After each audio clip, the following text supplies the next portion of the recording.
En la ciudad de Buenos Aires, y vamos a meternos en números que hablan, en un tema que recién lo veíamos fuera del aire, ¿no? Que nos apasiona todo por un montón de lados. Puede ser por la macro, por la micro, por la cotidiana, por lo que le pasa. Me gusta esto, la macro, la micro.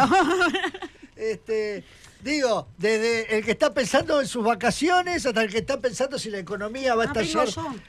Vengo yo, es mi turno. A veces vamos a redes. No, iba a hablar de macro, micro, Silvestre. Claro. Sí, la macro y la micro de Loren Álvarez. El micro Silvestre.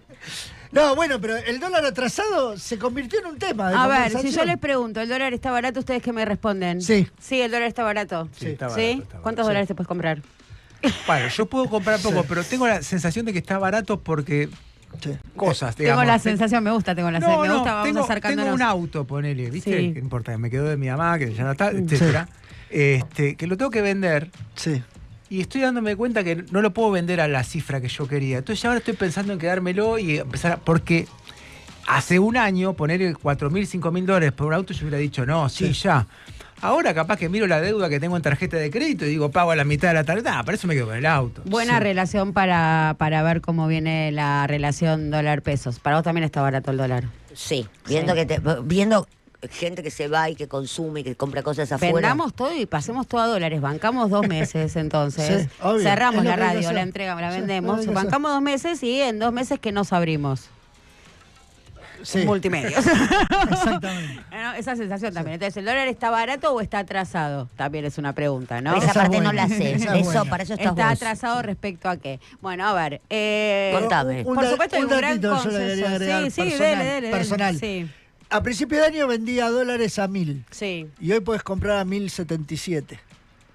¿Vendías dólares a 1.000 a principio de año? No, lo vendías más caro, lo vendías a No, 1.300. Es más, llegué a vender a 990. ¿A quién?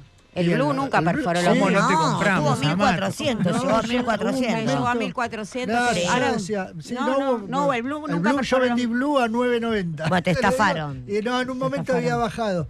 No, te estafaron, no. Y bueno, ahora No, está porque si el Blue hubiese 1.077. perforado los 1.000, obligada a título, y no lo clavé nunca. O sea, que te digo que el Blue nunca perforó los 1.000, pero mira, para que te des una idea, la brecha mínima estamos en los Claro, últimos. Entonces, 5 años, dice. Sí. claro, entonces no No. hubo un dólar por debajo de creo que ni de los 1.200. Dólar atrasado. Entonces tenemos un consenso mayoritario, vemos cómo se repiten las voces de esto, el dólar está atrasado, muestra este boom de turismo a Brasil comparado con la Claro. costa argentina, las importaciones, un dólar que está atrasado. Ahora bien, entonces, está atrasado, ¿qué hay que hacer? Adelantarlo. Devaluar. Devaluar. Devaluar. Y cuando devaluás, que llegas a un dólar de equilibrio. O sea, hay un tipo de cambio. Digo, ¿está atrasado o adelantado porque existe un precio del dólar de Claro, equilibrio? Y claro. esa nos lleva a la pregunta clave.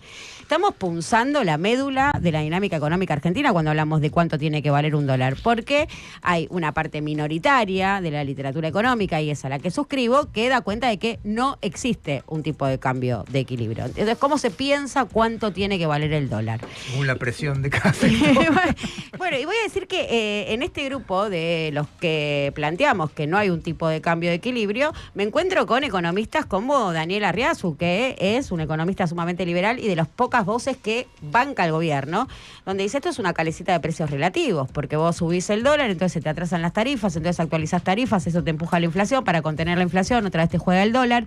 Entonces, la calecita de los precios relativos de la economía argentina muestra que no hay un tipo de cambio real de equilibrio, con lo cual un sistema de tipo de cambio fijo, por supuesto, te va desordenando todos los precios relativos de tu economía, y es lo que te empieza a pasar, que te va a presionar la balanza el turismo, o sea, te va a presionar las reservas porque te van a pedir más dólares para irse, y empieza a desordenarse toda la combinación de variables. Entonces, ¿cómo hay que pensar el dólar para saber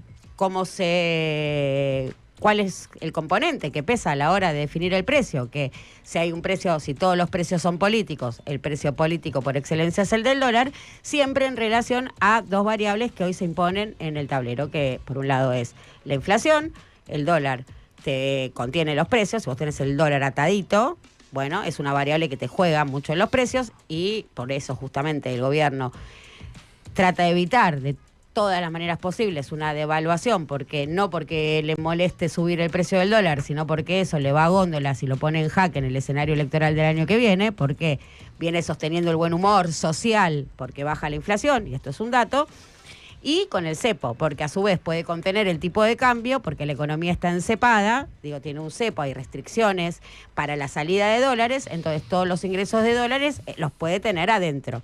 ¿Cuáles son esos dólares? Los dólares del blanqueo. Entonces ahora vemos que ese tipo de cambio que le conviene hoy al gobierno, sobre todo en términos de objetivos, porque entonces si el tipo de cambio hay que medirlo en términos de objetivos y el objetivo es que no haya escalada de precios, bueno, también está sostenido y viene sostenido por este ingreso de dólares que entran y no pueden salir, que están generando esta suerte de clima de primavera, veranito, que es financiero, pero que tiene un correlato, de hecho, en la economía doméstica, porque en la medida en la que estás bajando la inflación, eso se siente en el bolsillo, digo, para el ciudadano a pie, es un cambio, no es lo mismo que a vos te suban 5, 10, 15%, digo, teníamos semanas de empresas con remarcaciones del 15% en paquete de productos básicos y hoy los alimentos no están subiendo. No está subiendo el precio de los alimentos, suben otros precios, otros sí. Tarifa sube mucho y eso se vio en la mayorista de ayer. Pero una vez más, entonces, pero estas variables que están sosteniendo esto son lo que se llama en economía one shot, o sea, una única bala. Digo, vos en un momento el blanqueo se te termina. Claro. Entonces ahí la pregunta es, ¿cuánto tiempo puede sostener este precio del dólar que viene contenido por el cepo y por el ingreso del blanqueo?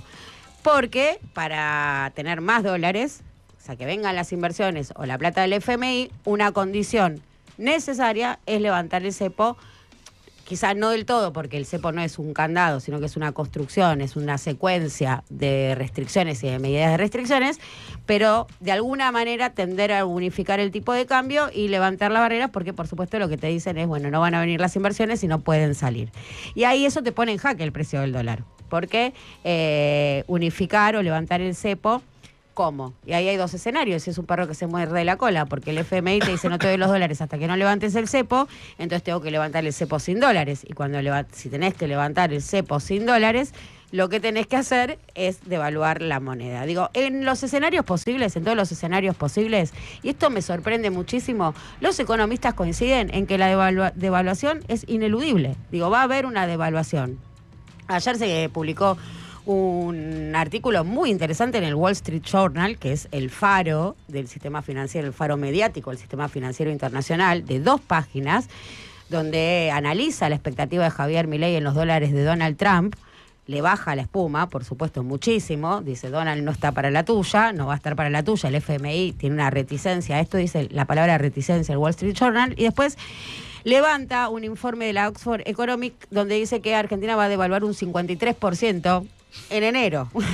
Dios mío, ¿qué en enero. tengo para vender? Pero te lo juro, una zapatilla. No tengo nada para vender en este momento. Y algo parecido a Miguel Kigel, que también nadie puede decir que es un economista heterodoxo o del campo nacional y popular, más bien todo lo contrario, que dice va a ser del 30%. ¿Por qué? Porque Kigel evalúa 30% con algo del fondo y Oxford Economics dice no va a ser más porque no va a haber dólares del fondo.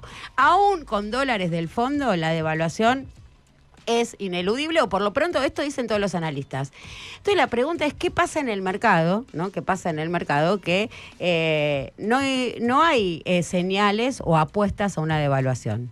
Digo, los tipos están jugando como si el crawling peg se fuese a mantener. Bueno, están hablando de bajarlo. Incluso, sí, a 1,5, sí, incluso de bajarlo, se fuese a mantener, ¿no? Entonces se dice, no, pero el mercado no apuesta a una devaluación. El mercado, a ver qué está haciendo el mercado, a ver cómo es que se apuesta o no apuesta a una devaluación. Y ahí volvemos a esta traducción donde, bueno, esto es una definición que la economía hay 4 maneras de explicar la economía: la ortodoxa, la heterodoxa, la argentina y la japonesa. Digo, son las 4 formas de entender la economía.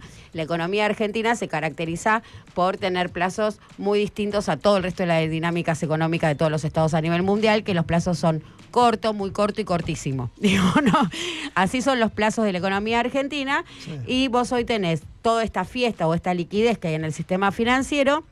Tenés un 90% en esto que se llama money market, que es bonos o papeles que se pueden vender en el día. O sea que yo si quiero los dólares, en el día tengo garantizado que los vendo. solo el 10% están en un plazo más corto. ¿Cuál es ese plazo más corto? Hasta las elecciones de medio término. No hay ninguna apuesta financiera más allá de las elecciones de medio término.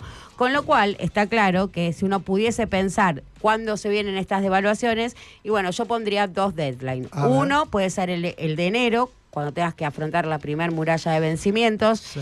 y hay que ver de dónde manotean las reservas y si le da, ¿no?, este tirón de blanqueo y estas compras diarias que viene sosteniendo, porque también hay que decir, digo, esto se sostiene y está con saldo positivo todas las jornadas el Banco Central. Si con eso llega a cubrir los vencimientos, bueno, ahí tiene otro tranco, y la idea es, o sea, la pregunta es, ¿esta va a aguantar con lo nuestro? Porque mirá que Aldo Ferrer, que se puso todo, porque esto es todo inversión local, si esta apuesta de los jugadores del capital nacional lo hacen sostener hasta las elecciones de medio término, llegando con este esquema cambiario, pero sin lugar a dudas, ahí depende del resultado, hay un quiebre claro. Con lo cual, digo, una vez más, ¿existe un precio del dólar? Bueno, siempre en relación a qué variable, a quién favorece. Un dólar barato incentiva la rentabilidad financiera, mueve el crédito,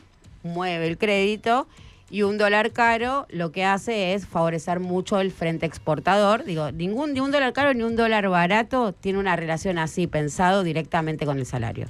Digo, esto hay que también entenderlo. No está ahí la relación directa. Porque dicen, tenemos el salario más caro en dólares. ¿Y? Y si mi poder adquisitivo en la góndola, digo, si mi país es el más caro del mundo, ¿a mí qué me importa? Digo, entonces hay que entenderlo en términos, por eso se dice que un dólar alto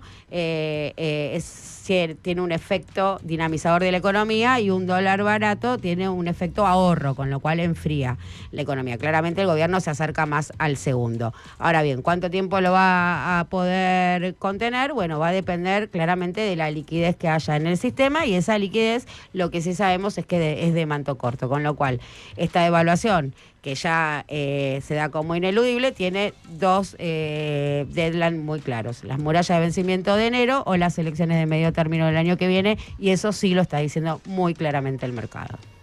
Lo dijo Luciana Gleser. Estás